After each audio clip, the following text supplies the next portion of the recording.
십계명의 첫 번째 돌파는 하나님에 대하여 우리가 가져야 하는 태도에 대한 말씀이었습니다.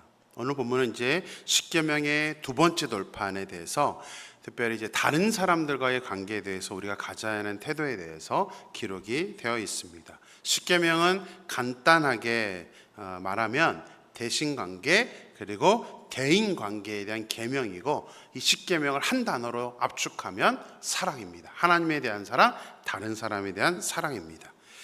자, 대인관계 중에서 가장 처음 언급한 것은 부모에 대한 태도입니다. 다른 계명은 어떻게 해야 하는지에 대해서만 말씀하셨지만, 부모를 공경하라는 이 계명에서는 공경을 했었을 때에 우리의 생명을 길게 하시겠다는 축복에 대해서까지 말씀하고 있습니다. 그만큼 부모를 대하는 문제는 하나님께서 중요하게 생각하시기 때문에 확실한 약속까지 말씀을 허락하신 것입니다. 십계명뿐만 아니라 하나님은 성경 가운데 부모 공경에 대해서 강조를 많이 하셨습니다. 왜냐하면 부모는 단순히 생물학적으로 낳아주신 관계이거나 어떤 능력으로 평가하는 것이 아니라 하나님이 세우셔서 양육을 책임지도록 그렇게 직임을 주셨기 때문입니다. 그래서 종교개혁자인 마틴 루터는 대교리 문답이라는 그 십계명 해설에서 부모를 하나님의 대리자라고까지 말씀을 하고 있습니다. 현대는 자녀들이 부모를 모시지 않는 것이 당연한 그런 시대를 우리가 살고 있습니다. 이제는 부모들도 자녀들에게 눈치를 받는 것보다는 따로 사는 것이 편하다면서 이제 점점점 독거 노인의 수가 늘어나고 있습니다. 그러다 결국은 이제 일본 같은 경우 이미 아주 그 사업이 활성화되어 있는데요, 혼자 이렇게 돌아가시는 고독사를 책임져 주는 그런 장래의 문화가 많이 있죠. 근데 얼마 전에 뉴스를 보니까 우리나라도 많이 시작이 되었다고 합니다. 이제 독거 노인들이 너무 많기 때문이죠. 자, 부모님 없이 내가 존재할 수 없습니다. 그리고 중요한 것은 어느 누구도 예외 없이 모든 사람이 나이가 들면 부모가 되고, 또 더 나이가 들면 또 지금 말씀드렸던 그런 독거 노인의 상태들이 나도 될 수 있다는 것을 우리는 인식을 해야 됩니다. 안타깝게도 많은 사람들이 부모에 대한 마음과 자기도 자녀에게 나중에 그렇게 될 수 있다는 것을 인식하지 못하는 경우가 많습니다. 그래서 이것은 대를 물리면서 이어지는 것이기 때문에 하나님은 부모의 공경이 너무나 중요하다는 것, 그것이 하나님을 믿는 우리들에게는 좀 의미 있는 행동으로 나타나야 된다라고 이렇게 계명에다가 하나님께서 명령을 하셨던 것입니다. 부모만이 아니라 우리가 다른 사람과의 관계에서 해야 할 일은 이제 그 다음 계명으로 살인을 하지 말라라는 것입니다. 이 살인에는 타인을 죽이는 행위만이 아니라 자신의 생명을 스스로 끊는 것까지도 포함이 되어 있습니다. 살인은 단순히 육체적인 생명을 빼앗아가는 행위로 끝나는 것이 아닙니다. 그 영혼의 인격을 빼앗아가는 것이며 결정적으로 하나님의 형상을 침범하는 엄중한 죄가 바로 살인죄입니다. 마태복음 5장 21절 22절을 보면 예수님은 이 살인죄를 좀 더 확대해서 우리에게 말씀을 하고 있습니다. 마태복음 5장 21절 22절 말씀을 보겠습니다. 옛사람에게 말한 바 살인하지 말라, 누구든지 살인하면 심판을 받게 되리라 하였다는 것을 너희가 들었으나 나는 너희에게 이르노니 형제에게 노하는 자마다 심판을 받게 되고, 형제를 대하여 나가라는 자는 공의에 잡혀가게 되고, 미련한 놈이라 하는 자는 지옥불에 들어가게 되리라. 예수님은 살인하지 말라는 명령을 이제 생명을 빼앗는 것으로 국한하지 않고 사람들을 조롱하거나 욕하는 행동까지, 다른 사람의 인격을 무시하는 행동까지도 살인죄라고 할 정도로 한 영혼에 대한 이 관심을 말씀하고 있습니다. 소중하게 여기는 겁니다. 그 다음 일곱 번째 계명은 간음, 즉 성적으로 타락하지 말라는 말씀입니다.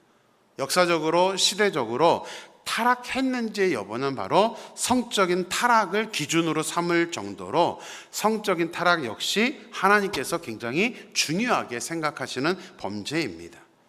성적인 타락은 결혼의 신성함을 파괴하는 행위이며 상대방을 육체적인 쾌락의 대상으로 보는 하나님의 형상을 가진 사람에 대한 살인 행위와 똑같습니다. 특히 거룩을 벗어 던지는 행위입니다. 예수님은 성적인 타락에 대해 육체적으로 간음을 하는 것만을 말씀하시지 않고 마음의 음욕을 품는 것까지도 간음하는 것이라면서 이 성적인 타락을 중요하게 경고를 하고 있는 것을 보게 됩니다.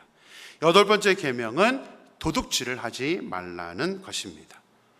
도둑질이라고 해서 다른 사람의 물건을 훔치는 것만 의미하는 것은 아닙니다. 포괄적으로 다른 사람을 속이거나 마땅히 주어야 할 임금을 지불하지 않는 것 등 다른 사람들에게 피해를 주는 것도 포함을 시키고 있습니다. 이 도둑질은 단순히 물건을 빼앗는 그 차원이 아닙니다. 도둑질은 결국 정신적인 피해까지도 주는 것입니다. 9번째 계명은 이웃에 대하여 거짓 증거를 하지 말라는 것입니다. 구체적으로 어떤 것인지에 대해서 말씀하고 있지는 않지만 거짓 증거는 자신의 이익을 위해서나 또는 어떤 목적을 이루기 위해서 할 수도 있고 상대방을 곤란에 빠뜨리기 위해서 할 수도 있습니다. 이것은 재판 과정에서의 거짓 증언만을 의미하는 것은 아닙니다. 결국 거짓 증거로 인해서 상대방은 인격적인 피해를 당하게 됩니다. 10번째 계명은 남의 것을 탐내지 말라는 것입니다. 먼저 이웃의 집에 대해 탐하지 말라고 말씀하고 있는데 이것은 단순히 건물에 대한 말씀이 아니라 이웃의 모든 소유물을 의미하는 것입니다. 그래서 거기에는 이웃의 아내도 포함되어 있고 남종, 여종, 가축 모든 소유까지 탐내지 말라고 추가적으로 설명을 하고 있습니다.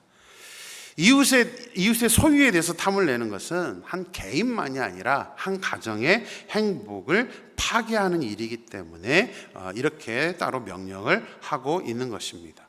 이 대인관계의 오른쪽 돌판, 이 십계명의 남은 모습은 가장 중심이 뭡니까? 한 사람의 한 영혼에 대한 배려와 사랑입니다.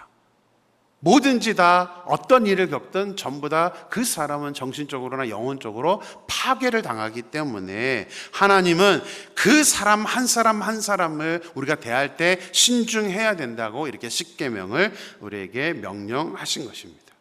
진정한 믿음은 하나님을 잘 믿는 것만으로 끝이 나는 것이 아닙니다.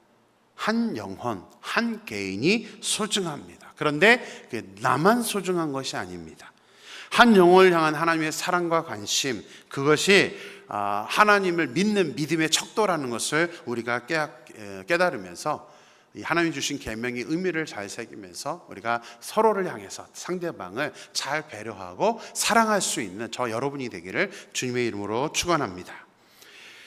모세가 십계명을 받을 때 시내산에서 우리와 번개와 나팔 소리와 산의 연기가 나면서 하나님이 임재하시는 것을 이스라엘 백성들이 목격하게 됩니다. 그러자 백성들은 하나님이 직접 백성들에게 말씀하시지 않고 모세에게 대언해 달라고 이렇게 요청을 합니다. 모세는 백성들에게 두려워하지 말라고 하면서 하나님이 임재하시는 것을 보여주시는 것은 백성들을 시험하여 하나님을 경외하여 범죄하지 않게 하려는 것이라고 이제 대언을 해줍니다. 율법의 기준 또 임재의 이유들에 대해서 설명을 하는 거죠. 그런데 잘 생각해 보세요. 하나님이 임재하심을 경험하게 된다면 어느 누가 감히 범죄하려고 하겠습니까? 그런데 세상에서만이 아니라 교회 안에서 분쟁을 하거나 다툼이 일어날 때를 보면 때로는 정말 하나님이 계시는 것을 믿는 사람일까 의심이 드는 경우가 많습니다. 하나님을 믿는 사람이라면 저렇게 행동하지는 않을 텐데 어떤 그런 마음이 드는 행동을 하는 사람들이 가면 갈수록 많이 나타나기 때문입니다. 그럼 왜 그럴까요? 왜 분쟁만 하면 전혀 예상하지 않은 모습들을 이렇게 보여주는 걸까요? 함부로 속단하거나 이렇게 단정할 수는 없지만 아마도 하나님이 임재하신다는 것, 하나님이 계시다는 것을 진정으로 믿지 않거나 때로는 하나님의 임재를 경험해 본 적이 없어서 내가 좀 이렇게 행동해도 아무 상관이 없다라고 생각하는 것은 아닐까, 그냥 혼자 이렇게 추측을 해보게 됩니다. 그래서 우리가 하나님의 자녀라면 우리가 생활하는 가운데 하나님의 임재하심, 내가 하나님 앞에 있다라는 의식을 갖는 것이 너무나 중요하다고 생각합니다.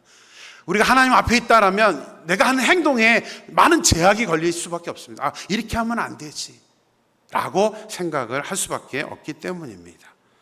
그래서 우리가 하나님의 임재를 경험하는 것은 우리가 범죄로 나아가지 아니하고 하나님과 동행하는 정말 중요한 길이기 때문에, 저는 우리 앞에서도 말씀드렸지만 정말 우리가 살아가면서 예배를 통해서, 말씀을 통해서, 찬양을 통해서 하나님의 임재하심을 경험하면서 살아갈 수 있는 저와 여러분이 되기를 주님의 이름으로 축원합니다.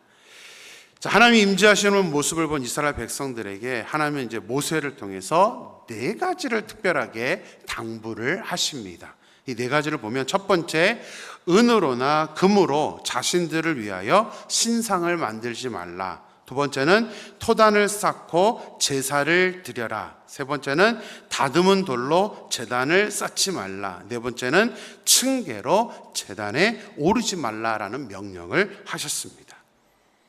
하나님이 임하시는 것을 본 사람들이라면 다른 신상을 만들려 하지 않고 온전한 예배자가 되라는 의미로 이 규정을 말씀하시는 것입니다. 조금 구체적으로 설명을 드리면요, 토단은 흙으로 만든 제단을 말합니다. 흙은 언제나 쉽게 구할 수 있는 것입니다. 이 말은 힘들고 복잡하게 제단을 준비하는 데 집중하는 것이 아니라 예배를 드리는 그 자체에 집중하라는 의미입니다. 특히 하나님은 다듬은 돌로 제단을 쌓지 말라고 말씀합니다. 다듬은 돌이라는 것은 뭐냐면 인간이 계획해서 이렇게 구성해서 만드는 것, 다시 말하면 인간의 생각과 의지가 들어가는 것을 의미합니다. 즉 예배를 자신의 방법으로 드리지 말라는 것을 설명하는 것입니다. 또한 재밌게도 하체가 보이도록 층계로 제단에 오르면 안 된다고 말씀하고 있습니다. 이 말은 항상 우리가 정결한 모습으로, 특별히 예배에 있어서도 우리의 복장부터 우리의 모든 태도를 주의해야 한다는 것을 말씀하는 것입니다. 우리가 온전한 예배자가 되면 하나님께 예배를 드리는 모든 곳에서 하나님께서 임재하여 주시고 임재하셔서 복을 주시겠다고 약속을 하셨습니다. 그래서 예배는 아무리 강조를 한 듯 부족함이 없는 겁니다. 그래서 우리가 온전한 예배 의식을 갖는 것이 바로 우리의 믿음을 보여주는 모습이고, 우리가 지금 어떤 영적인 상태인지를 보여주는 것이 바로 예배에 대한 태도입니다. 그래서 우리 2분기 때 4월부터 6월까지 제가 예배로 일어나라고 그렇게 강조했던 이유가 뭐냐면 그것이 너무나 중요하기 때문입니다. 소망합니다. 우리 사랑하는 임마누엘교회 모든 성도님들이 정말 온전히 예배 중심의 사람이 되어 예배로 일어나서 정말 하나님이 기뻐하시는 그러한 예배자로 설 수 있는 그런 저와 여러분이 되기를 주님의 이름으로 축원합니다. 기도하겠습니다. 하나님 감사합니다. 오늘도 새날을 주시고 말씀으로 함께 하심에 감사를 드립니다. 하나님, 오늘 말씀을 묵상하면서 특별히 하나님 십계명의 2번째 돌판, 다른 사람들과의 관계에서 우리가 어떻게 살아야 되는지를 우리가 말씀을 살펴보았습니다. 부모를 공경하는 것, 살인하는 것, 또 하나님 여러 가지 그 모든 모습들이 결국 하나님이 우리에게 원하시는 다른 사람들과의 관계에 있어서 하나님이 우리에게 원하는 것은 그 한 영혼을 소중히 여기는 것, 그 한 영혼을 우리가 배려하고 조심하게 그 사람들과의 관계를 맺는 것이, 또 사랑으로 그들을 대하는 것이 하나님이 원하시는 그 계명의 모습이기 때문입니다. 하나님, 십계명은 결국 하나님을 어떻게 사랑하느냐, 다른 사람을 어떻게 사랑하느냐, 이 사랑으로 우리가 귀결되는 것을 보게 됩니다. 하나님, 우리가 주님의 그 마음을 잘 배워서 하나님, 우리가 믿음 생활하는 동안에 정말 하나님 사랑을 보여줄 수 있는 그런 사랑의 사람이 될 수 있도록 인도하여 주시옵소서. 또한 하나님 특별하게 이제 예배에 대해 강조하면서 우리의 생각대로 하나님 만들지 말라고, 그래서 간단한 토단으로 흙을 만들고 또 다듬은 돌로 제단을 쌓지 않아야 된다는 것, 아버지 하나님 또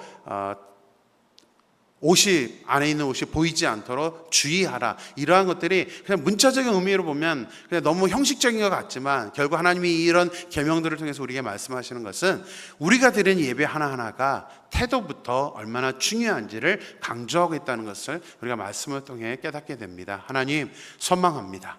우리 사랑의 임마누엘 모든 성도님들이 온전한 예배 의식을 가지고 예배 중심의 사람이 되어서 예배로 일어나며 결국 우리 교회가 일어날 수 있는 그런 은혜가 나타날 수 있도록 역사하여 주시옵소서. 하나님께서 함께 하실 줄 믿고 예수님의 이름으로 기도드렸습니다. 아멘.